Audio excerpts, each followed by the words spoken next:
안녕하세요. 오늘 조금 더 기온이 좀 떨어졌는데요. 특별히 우리 소윤자매까지 이렇게 와주셔서 여러분들이 화면으로 보이시죠? 이게 지금 아, 이, 얼마나 귀중하고 가슴 뛰는 일인지 또 새로운 성도님이 오셔서 계속 디모데 전서를 보고 있는데 지금 에스더 자매님께서 읽어주셨는데 오늘 본문은 성경에서 가장 논란이 많은 난제 중에 한 구절입니다. 이제 걱정이 됩니다. 시작하기도 전에. 여자분들의 복장이나 뭐 남녀 간의 권위와 순종에 관한 얘기가 나오는데, 공교롭게도 우리 소윤자매가 오시는 날, 이렇게 어려운 구문이 등장을 해서, 제가 오늘 설교를 어떻게 하느냐에 따라서 저에 대한 여러분의 선호도가 급격히 요동칠 수 있습니다. 하지만 제가 오늘 본문 말씀을 전하면서 걱정하는 것은 뭐 우리 성도님들이 나를 어떻게 생각하느냐 이것보다도 오늘 말씀이 의도하고 뜻하는 바를 제가 온전히 제대로 정확하게 전달하느냐입니다. 그래서 오늘 뭐 설교자로서 저희 목표는 그 본문에 담겨진 성경의 의도와 하나님의 뜻을 21세기를 사는 우리 현대인, 우리 GCC 성도님들이 이해할 수 있도록 정직하게 설명하고 설득하는 것입니다. 성령께서 저와 여러분 모두에게 진리로 인도해 주시기를 간절히 바랍니다. 좀 우리 쉐어를 좀 해주시겠어요? 구절을? 여기 나왔군요. 자, 이게 지금 보시다시피 오늘 읽은 구절입니다. 이거를 이제 머릿속에 좀 보시면서 한번 말씀을 같이 나눠보도록 하겠습니다. 저희 교회는 매주 성찬식을 합니다. 그렇죠? 다른 교회는 뭐 절기일 때 하는 교회도 있고 뭐 한 달에 한 번 하는 교회도 있고 몇 번 하는 교회도 있습니다. 아주 안 하는 교회는 없습니다. 교회는 다 성찬식을 하는데 혹시 그런데 사람들의 발을 씻기는 세족식이라고 들어보셨죠? 세족식을 하는 교회 보셨나요? 물론 수련회를 가게 되면 프로그램 중에 세족식을 하기도 합니다. 저희도 과거 CMC 시절에 뉴멕시코 지금 보니까 우리 에스더 자매님도 같이 갔던 기억이 나는데 에스더 자매는 개를 무서워해요. 근데 가는 집마다 노방전도 하는데 가는 집마다 개가 있는 거야. 차에서 못 내리셔. 개들이 뭐 얼마나 달려드는지 풀어서 키우기 때문에 그 생각이 나네요. 어쨌든 그때 그 뉴멕시코로 단기 선교 가서 거기 참여한 사람들 발을 씻겼던 기억이 납니다. 세족식을 했던 기억이 나고요. 그리고 뭐 부부 학교 같은 사역 프로그램에 남편이 아내의 발을 씻겨주는 것도 보았습니다. 그런데 교회에서 세족식 하는 것은 제가 한 번도 보지 못했습니다. 저 여러 교회를 섬겼는데 그렇다고 뭐 집이나 다른 데서 하지도 않습니다. 요한복음 한번 볼까요? 자, 이거 우리 희수자매님 한번 읽어주시겠어요? 너희가 나를 선생이라 불러먹기 너희 말이 옳도다. 내가 구하다. 내가 구하고는 선생이 되어 너희의 발을 씻었으니 너희도 서로 발을 씻어주는 것을 물으니라. 내가 너희에게 행한 것 같이 너희도 행하게 하려 하여 분명히 그러노라. 자, 지금 보면은 굉장히 그 스트롱한 어조로 분명하게 명령했습니다. 세족 씻어주라고. 세족 시키는 안 합니다. 거의 안 합니다. 지금 우리가 보고 있는 디모데 전서에도 뒤에 가면은 이런 구절이 나옵니다. 우리 유소인자매 한번 읽어주시겠어요?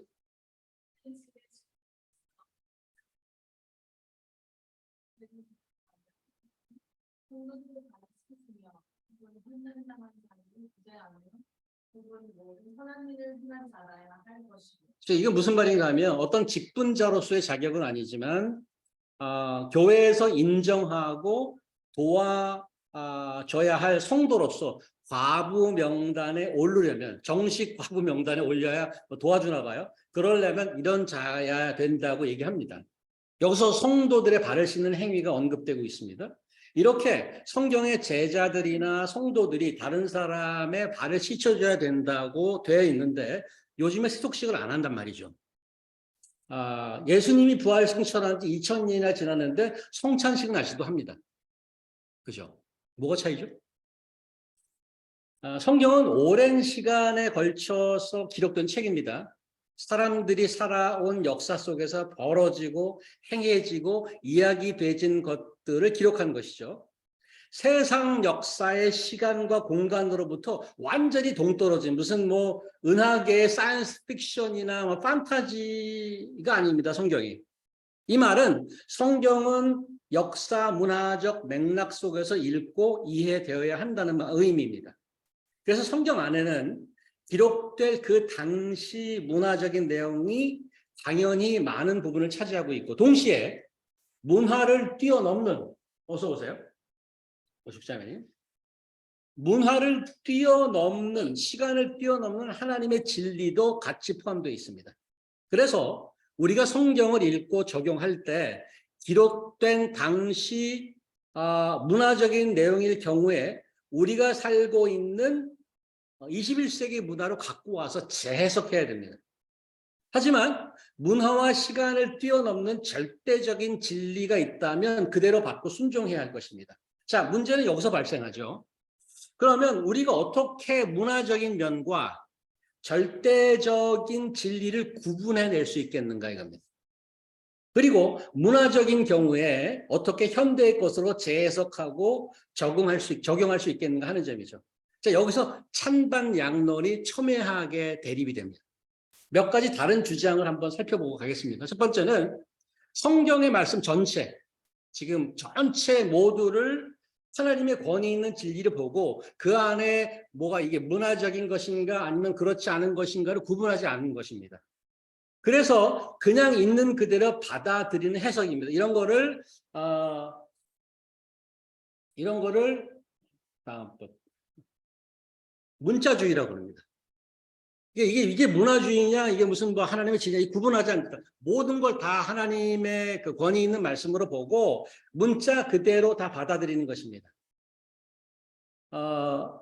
다른 방법으로 성경을 해석하려고 하면 그건 성경의 권위를 무너뜨리는 것이라고 합니다. 예를 들어서 오늘 우리 본문을 문자주의적으로 해석하면 남자들은 반드시 손을 전고 한번 보세요.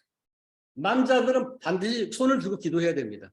손을 들고. 아까 우리 인사명제께서 찬양하면서 It is pretty awkward, but let's raise our hand. 이거 좀 이상하지만 손을 좀 들을 수 있겠습니까? 아주 겸손하게 저에게 요청을 해주셨는데 이거 그대로 하면 요청할 것도 없어요. 특별히 남자를 전부 손 들고 기도해야 돼. 문자주의를 하면. 그리고 여자들은 절대 오늘 다행히 우리 교회에 머리 딴 분이 없군요. 머리 따면 안 돼. 머리를 닦거나 금, 진주 혹은 비싼 옷을 입으면 안 돼. 여러분들 태그에 그게 뭐 몇 불짜리 이상이면 안 되는 거예요. 그리고 여자들은 완전히 조용해야 되고 절대 남자를 가르칠 수 없어요. 이게 문자주의적 해석입니다. 그 다음에 다음번 성경을 다르게 보는 그룹이 있는데 문자주의와 마찬가지로 문화적인 부분과 절대적인 진리에 대해서 구분하는 걸 거부하는데 모든 것을 문화적이고 역사적인 기록으로 봅니다. 그런데 해석은 문자주의자와 완전히 반대로 갑니다. 성경은 당시 문화와 역사를 배경으로 기록되었기 때문에 쓰여진 당시 사람들에게만 어떤 의미가 있는 것으로 봅니다.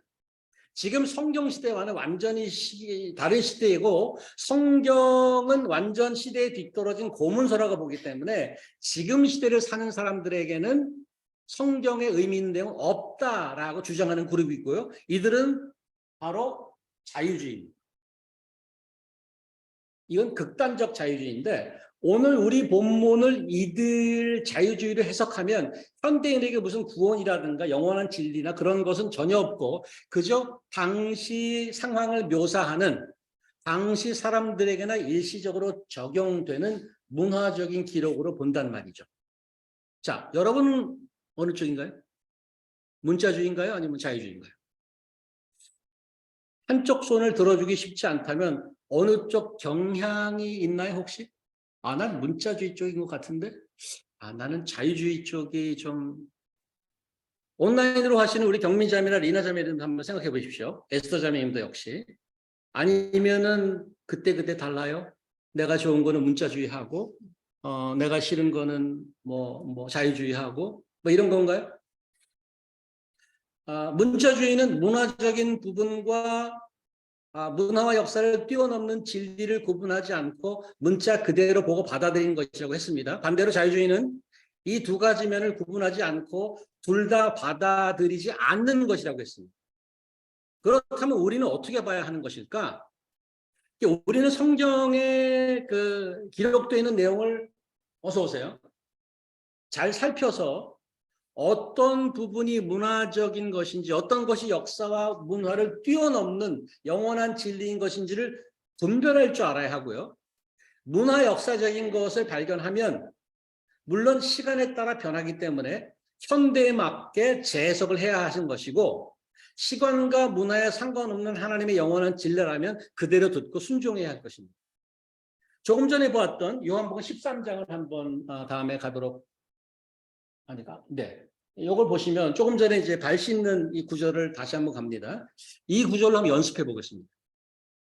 이것을 문자주의의 시각으로 본다면 우리는 기회가 되는 대로 사람들을 만나서 그들의 발을 씻어줘야 됩니다.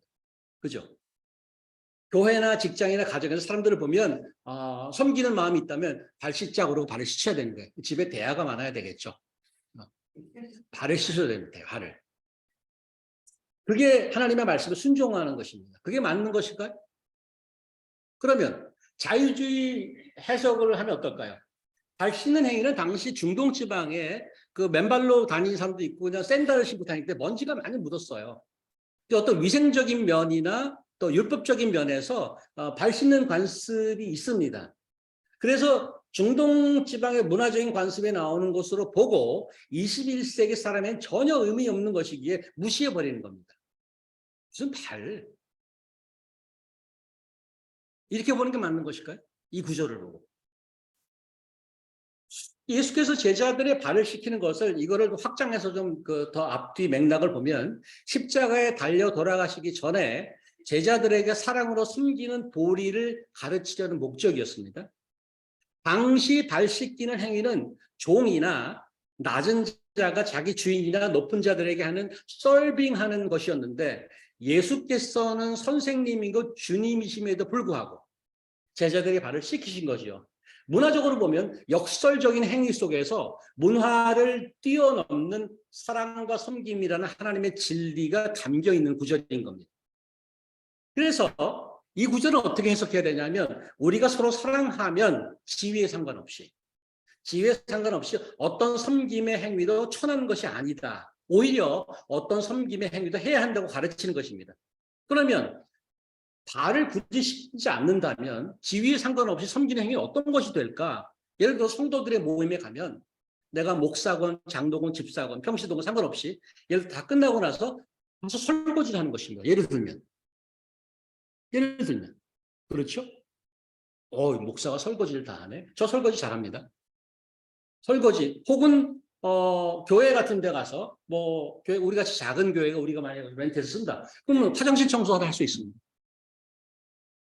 집사, 권사, 장로 상관없이. 그런 것들이 이것에 대한 적용이라고 볼 수 있겠습니다. 자, 여기서 눈여겨봐야 될 것이 있는데 단순히 문화적인 것과 문화의 시대를 뛰어넘는 하나의 진리를 분별하는 것이 필요하고요. 첫 번째는 단순히 문화적인 것과 문화와 시대를 뛰어넘는 하나님의 진리를 분별할 줄 알아야 되고 두 번째는 문화적인 기록인 경우 현대 상황으로 변환하여 어떻게 적용하실 것인가를 생각해 보는 거죠. 자, 이것을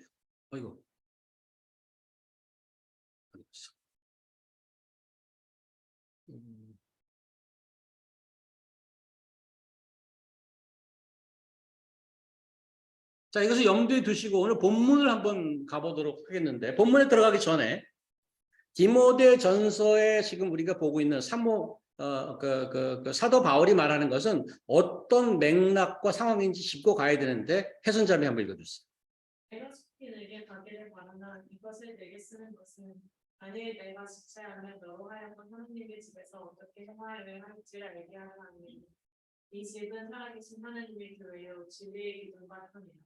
지금 디모데 전서 전체 내용이 하나님의 집에서 어떻게 행해야 될지를 알게 하는 내용입니다. 그래서 오늘 본문도 그 적용 범위가 교회 내에서 어떻게 생활해야 되느냐, 믿음의 가정 내에서 어떻게 생활해야, 일반 사회에서는 적용이 안 되는 맥락인 것을 기억하시기 바랍니다. 그래서 이제 오늘 본문을 한번 가봅니다. 다음번 한번. 자, 지금 보시다시피 오늘 본문은 그 내용상 3개로 구분이 가능합니다. 첫 번째 8절에는 남자들의 기도가 언급되고 있고요. 그다음에 90절에는 여자들의 옷 매무새, 어떻게 옷을 입어야 될 건가를 얘기하고 있고, 11절부터 마지막까지는 남자들과의 관계, 또 여성들의 역할, 이런 거에 대해서 지금 얘기하고 있는데, 지금 보면은 분명히 그 눈에 띄는 것이 남성들에게는 한 절을 얘기하는데 나머지 전부 여성들에게 얘기하고 있는 거죠. 이게 지금 왜 남자보다 여자분들에게도 할 말이 많은 것일까요? 그 이유는 성경에 나와 있지는 않습니다. 이래서 내가 여자들에게 할 말이 많아, 이렇게 얘기하고 있지는 않은데, 어쨌든 그 성경이 여성들에게 할 말이 더 많습니다. 먼저 이제 남자들의 기도 8절을 보면, 그러므로 각처에서 남자들이 분노와 다툼이 없이 거룩한 손을 들어 기도하기를 원하노라. 이거는 그 교회 내에서 아까 이제 우리 승렬 형제가 기도했습니다만은 public prayer, 한국에서 뭐 대표 기도라고 보통 이제 설명을 하죠. 그런 기도에 관한 그 프린시플이라고 볼 수 있는데, 기도는 그냥 기도만 드리는 것이 아니고 기도할 때 꼭 따라와야 되는 것이 있다고 얘기하는 겁니다. 뭐가? 분노와 다툼이 없어야 된다는 게 조건입니다.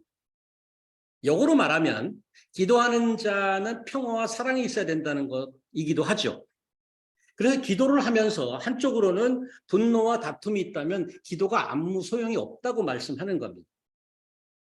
예수께서 이렇게 말씀하신 거 기억하십니까? 예물을 제단에 드리려다가 거기서 내 형제에게 원망 들을 만한 있는 것이 생각나거든 예물을 옆에 두고 먼저 가서 형제와 화목하고 그해 와서 예물을 드리라, 이런 말씀하셨잖아요.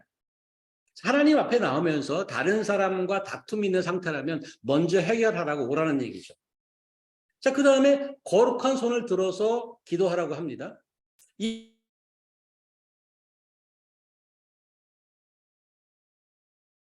이 부분이 남자들이 기도할 때마다 손을 들어야 하는 거죠. 근데 문화적인 표현이기 때문에 현대에 맞게 재해석해서 적용해야 할 텐데, 성경의 기도에 대한 형태의 많은 그 폼이 나옵니다. 뭐 구약에 보면 두 팔을 벌리고 오고 찬양하라는 말씀을 자주 볼 수 있고, 그 외에서 앉아서 기도하는 모양도 있고, 뭐 무릎 꿇고 기도하는 모양도 있고, 머리를 땅에 대고 기도하는 모양이 있고, 다양하게 모양이 많습니다. 하지만 기도에 관해서 말씀하면서 특별히 예수께서 우리에게 경고한 것이 있습니다. 한번 볼까요? 우리 경민자매 가능한가요? 읽어주시겠어요? 네. 또 너희는 기도할 때 외식하는 자와 같이 하지 말라. 그들은 사람에게 보이려고 회당과 큰 거리 여기에 서서 기도하기를 좋아하느니라. 내가 진실로 너희에게 이르노니 그들은 자기 상을 이미 받았느니라. 너는 기도할 때 내 골방에 들어가 문을 닫고 은밀한 중에 계신 내 아버지께 기도하라. 은밀한 중에 보시는 내 아버지께서 갚으시리라. 또 기도할 때 이방인과 같이 중언부언하지 말라. 그들은 말이 많이 하여야 들으실 줄 생각하시느니라. 예수께서 경고하는 것이 사람들에게 보이려고 하지 말라 이거예요. 손을 들거나 뭐 무릎 꿇거나 상관없이 이 마음속에 사람들에게 보이려고 하느냐, 아니면 은밀한 중에 하나님께 하느냐, 그 마음의 상태가 중요하다고 얘기합니다. 그러니까 사실은 성경 내에서도 이 포스처에 관한 거는 그렇게 문자적으로 해석할 일이 아니라고 얘기하는 거죠. 기도의 핵심은 어떤 외형이나 사람을 향한 것이 아니고 진정한 마음으로 하나님을 향하는 것이라 하고, 그 첫 번째 줄 외형이나 사람들과는 다툼이 없는 사랑과 평화 관계가 동반돼야 하는 것이 8절 내용입니다. 자, 다시 본문으로 본문으로 돌아가면 이제 90절은 여성들이 옷 매무새를 말씀하고 있습니다. 원리는 간단합니다. 단정하게 입으라고 얘기합니다. 단정하게 입는 게 어떻게 하게 단정하게 입는 거냐? 설명하고 있어. 어떻게 단정한 거냐? 여기 보면 뭐 치마는 무릎 밑에 몇 센치, 뭐 머리는 귀 밑에 몇 센치 이런 겁니까? 여기 보면은 땀 머리와 금이나 진주나 값진 옷은 안 된다 이렇게 나와 있어. 여기 안 된다고 나와 있어. 뭐 치마는 200불 이상, 상의는 300불 이상이면 귀가 좋지 하는 그런 만약에 이걸 문자적으로 해석하면 교회의 입구에서 공항 시큐리티 가드 같이 나와서 다 조사해야 됩니다. 너 귀걸이 보자 어디에 뭐 진주로 된 거 있어 다 빼놔. 금이나 은 된 거 다 빼야. 그래야 들어갈 수 있어. 이렇게 조사해야 되는 거예요. 웃지 못할 일이 벌어지게 되죠. 10절의 원리가 등장합니다. 이것이 하나님을 경외한다는 자들에게 마땅한 것이니라. 성경에 여성들이 아름다움을 막거나 압박하는 구조는 어디에도 없습니다. 외형적인 아름다움 중요합니다. 그런데 신자들의 아름다움 그리스도를 따르는 것에 달려 있습니다. 특별히 교회 공동체에 나올 때는 우리는 전심으로 하나님을 경외하는 것이 목적입니다. 여성들 옷매무새에 대한 언급이 등장한 것은 당시 디모데가 사역하고 있던 에베소 지역의 이방 문화권과 관련이 있다고 보입니다. 지난 시간에 이제 말씀드렸습니다만은 에베소에는 고대 7대 불가 사이인 엄청난 규모의 뭐가 있다고요? 아데미 신전이 있었어요. 그 파르테논 신전보다 더 큰 엄청난 규모의 아데미는 여신입니다. 여신. 그 여신의 조각이 여기 유방이 24개인가 달려있는 모양이었어요. 번영의 신입니다. 그러니까 그런 여신의 힘이 강력하게 존재하는 문화권 내에서 어떤 옷매무새로 사람들이 다녔을지는 미루어 짐작이 갑니다. 그런 것이 교회에 영향을 끼쳤을 가능성이 높습니다. 그래서 이런 영향권에 살던 초기 크리스찬들이 여성들이 교회에 나올 때 어떤 자세와 어떤 복장으로 와야 하는지에 대해 바울은 특별한 가르침을 해줘야 했을지도 모르겠습니다.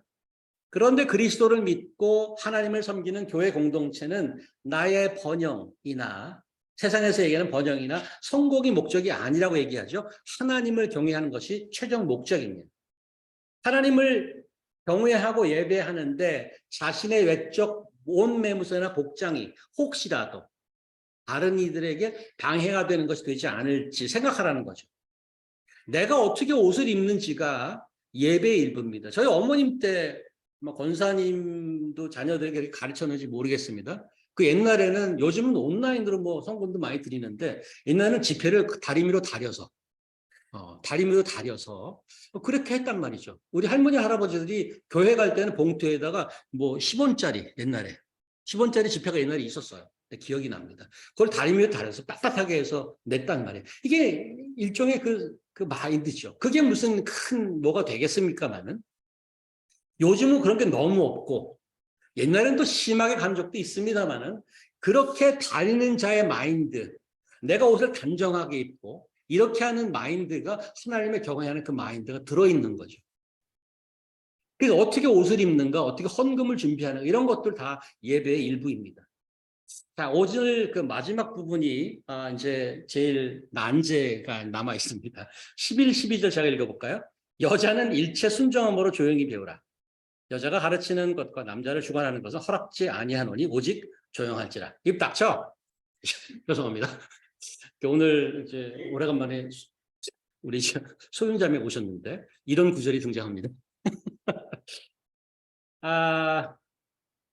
자, 오늘 본문에 대한 다양한 해석이 있습니다. 몇 가지를 일단 소개해 드릴게요. 첫 번째는 이제 오늘 본문이 문제점이라는 건 안 거예요. 알고 이걸 어떻게 해석해야 내야 되느냐 하는 고민이 많았던 학자들도. 그래서 이런 의견이 나옵니다. 첫 번째는 이거는 바울의 개인 의견이다라고 이제 해석하는 분이 있어요. 바울의 개인적인 생각. 왜 그러냐면 8절에 보면 거룩한 손을 들어 기도하기를 원하노라. 그 다음에 몇 절인가 12절에 보면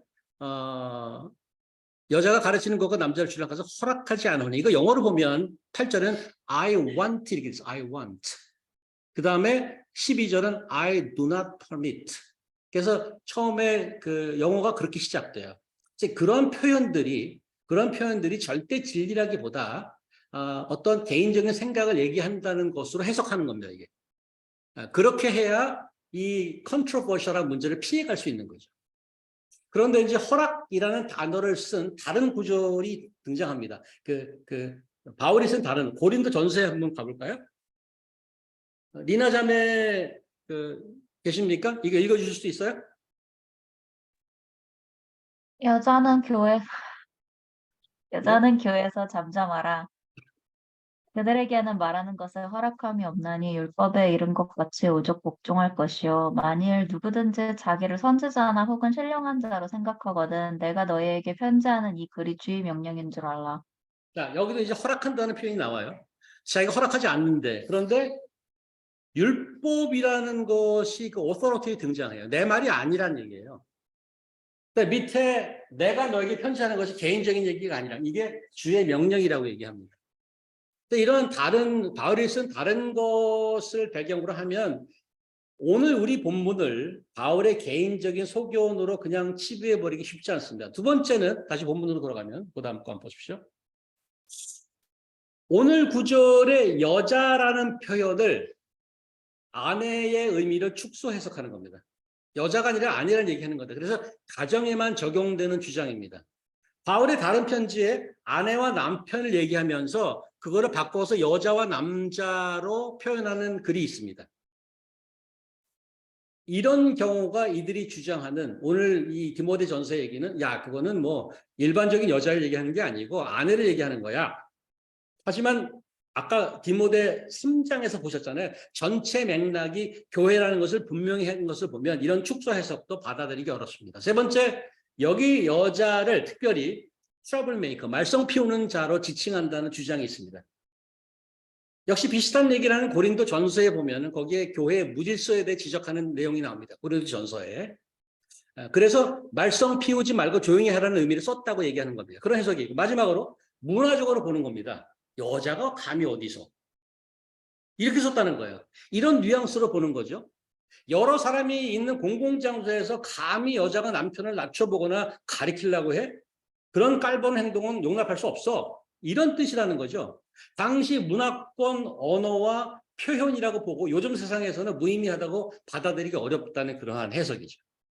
자, 이러한 다양한 해석이 있는데 지금 11, 12절 좀 컨트로버셜하고 난제라고 얘기했던 이 구절을 가장 잘 이해하는 방법은 그 다음 절에 나옵니다. 13, 14절 제가 있습니다. 이는 아담이 먼저 지음을 받고 하와가 그 후며 아담이 속은 것이 아니고 여자가 속아서 죄에 빠졌습니다. 이는 이를 그 영어 편제 for로 시작합니다. for는 because잖아요. 그래서 11절, 12절 명령이 나온 근거, 이유를 13, 14가 설명해 주고 있어요. 근데 중요한 것은 그 이유가 뭐냐 하면 창세기 창조 때로 끌고 가는 겁니다.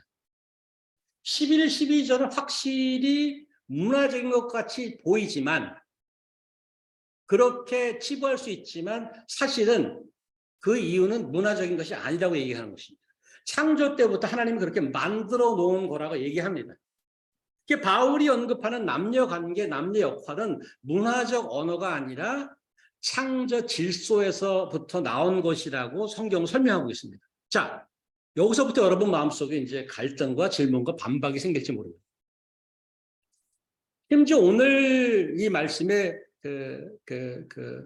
반하는 다른 성경 구절이 있습니다. 심지어 구약의 선지자 중에 사사 중에 유명한 여성 사사가 있죠. 누구죠? 드보라가 있습니다. 드보라는 하나님 부름받아 사사가 됐어요. 그리고 그 바락이라는 남자가 이제 많이 사역을 소위 전투하고 그랬는데 일종의 드보라가 부하같이 다뤘어요. 부하같이 남자를. 신약의 대표적인 것은 사도행전에 등장한 브리스길라와 아굴라 부부예요. 에베소에서 아볼로가 복음을 전하고 있는데 요한의 세례만 알고 있었더라. 성령 세례는 모르고 이런 구절이 나오는데 그래서 브리스길라와 아굴라가 데려다 가르치고 설명했다는 구절이 나옵니다. 근데 거기서 브리스길라가 여성인데 늘 앞장서서 나옵니다. 가르쳤다는 얘기 아니에요. 자, 성경이 이런 거 다 어떻게 할 것이냐 이거죠. 이래서 난자란 말이에요. 요즘 시대로 오면 여성 안수 문제가 나옵니다. 이제. 여성 안수 문제. 굉장히 컨트로버셜하죠. 교단에 따라서 어떤 교단은 장로교 그 통합적 광나루 신학 거기는 여성 안수 줍니다. 근데 합동 측은 나 모르겠어요. 아직 그 중형교회가 합동이죠. 그 합동 측도 같은 장로교회 거기는 안 줍니다. 고신도 아직 안 줍니다. 그러나 다른 교단은 처치 오브 갓 그런 데는 여성 안수를 합니다.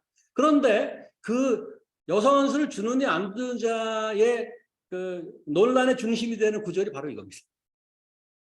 이걸 어떻게 해석하느냐에 따라서 그게 다르단 말이에요. 자, 어떻게 해야 되나 우리는?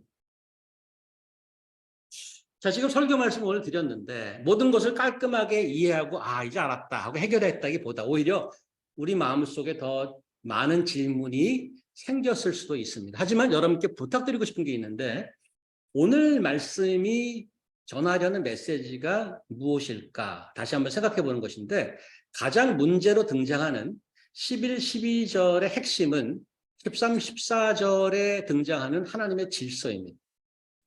이 하나님의 창조 질서는 문화적인 얘기가 아닙니다. 시간이나 지역에 따라 변하는 것이 아닙니다.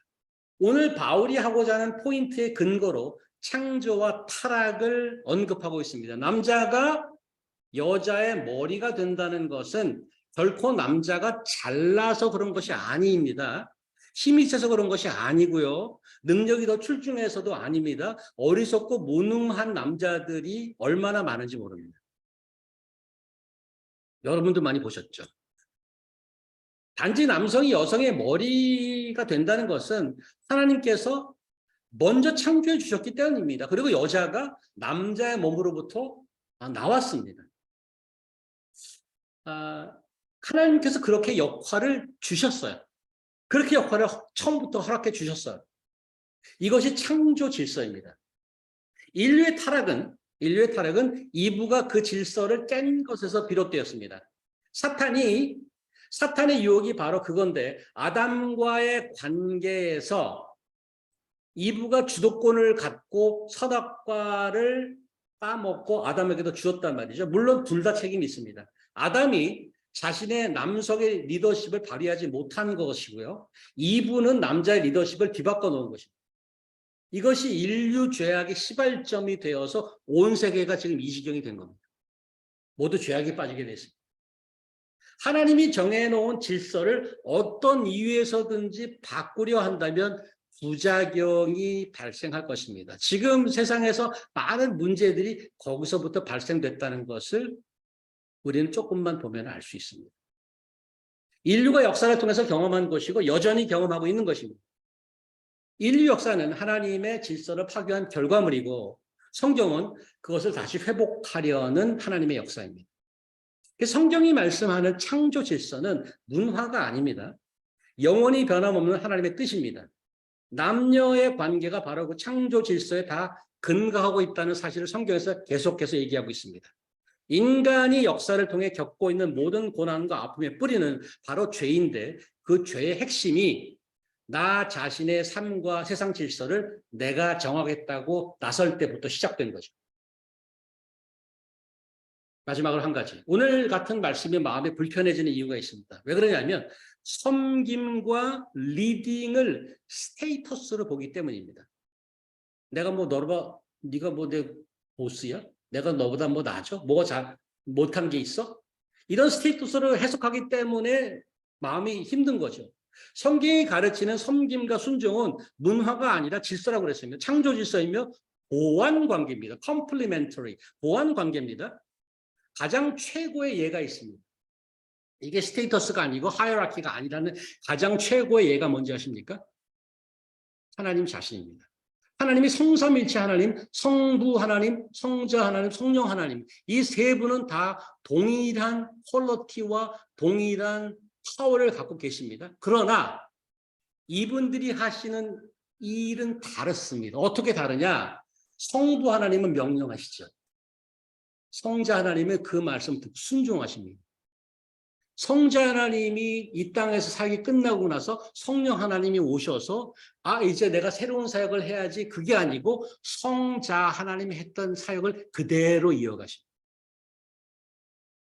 이 세 분의 성부, 성자, 성령, 크리스찬 성경에만 등장하는 이 성부, 성자 하나님은 서로 사랑하고 섬기고 명령하고 순종하는 관계이지만 동일한 하나님입니다. 한 분 하나님입니다. 얼마나 사랑하는지, 얼마나 명령하고 순종하는 것이 완벽한지 one in three persons 이렇게 얘기하죠.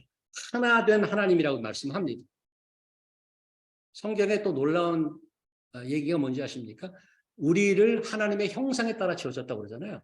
근데 그 하나님이 지금 조금 전에 제가 말씀하신 커뮤니티로 존재하는 그 하나님을, 그 형상을 우리가 닮았다는 거예요. 어떤 점에서? 남녀의 관계에서. 머리가 되고 섬기는 그 관계에서. 남녀 관계의 가장 완벽한 모델이 하나님입니다. 오늘 여러 가지 얘기했습니다. 잘 전달됐는지 모르겠습니다만은 우리 하나님께서 여러분 안에 컨빅션과 컨피던스와 컴포트를 함께 베풀어 주실 간절히 바랍니다. 벌써부터 우리가 계획하고 시도하고 있습니다만은 오늘 교제 시간 중에 오늘 또 우리 유승열 집사님께서 유승열표 비빔밥을 또 갖고 오셨고, 신자매가 다 만드신 거 아닌가요? 오늘 100% 반반 정도. 반반. 이게 얼마나 아름다운 사랑의 모습입니까? 반반으로 같이 합쳐서 연합하여 비빔밥이 나오는 그런 우리 오늘 말씀 것 되게 관련되어 있는 또 음식이 나오네요. 서로 연합하여. 함께 나눌 시간을 갖도록 하겠는데 이런 질문을 가지고 나는 가지려고 합니다. 자, 이거를 주 에스더 자매님 거기 계시나요? 우리 질문 1 읽어주시겠어요? 주무시는가요? 불안하네. 아니, 안 주면 다행입니다. 질문 1 읽어주세요. 헬스와 자물쇠, 멜로디와 가사, 커피와 크림 등은 서로 보완 관계라고 할 수 있습니다. 함께 있어야 완성되는 것입니다. 남자와 여자의 보완성은 어떻게 설명할 수 있겠습니까? 어떤 점에서 서로 보완 관계인지 나누어 보십시오. 자, 이런 질문. 오늘 우리 말씀한 거에 계속 컨티뉴 하는 겁니다. 의습점의 두 번째. 남자와 여자가 보완 관계라면 어떤 것이 여성이 아닌 남성의 역할이고 남성이 아닌 여성의 역할이고 자, 이런 얘기를 오늘 좀 더 나눠보도록 하겠습니다. 자, 그럼 오늘 말씀을 생각하면서 함께 기도하겠습니다. 마음속에 혹시 불편한 것들, 혹은 다시 확신되는 것들, 혹은 하나님께 간구하고 싶은 것들이 있다면 그것들을 가지고 하나님 앞에 좀 잠시 기도하는 시간을 갖겠습니다. 우리 인서병제 우리 기타 반주를 드리면서 기도하고 제가 적당한 시간에 마무리하도록 하겠습니다. 기도하겠습니다. 하나님 감사합니다.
하나님 감사합니다. 오늘도 저에게 말씀하여 주시옵시고 저희가 죄악된 마음이 아직 남아 있어서 어떤 것은 마음에 불편하고 어떤 것은 또 우리 마음에 들면 아멘으로 대답하고 그러곤 합니다.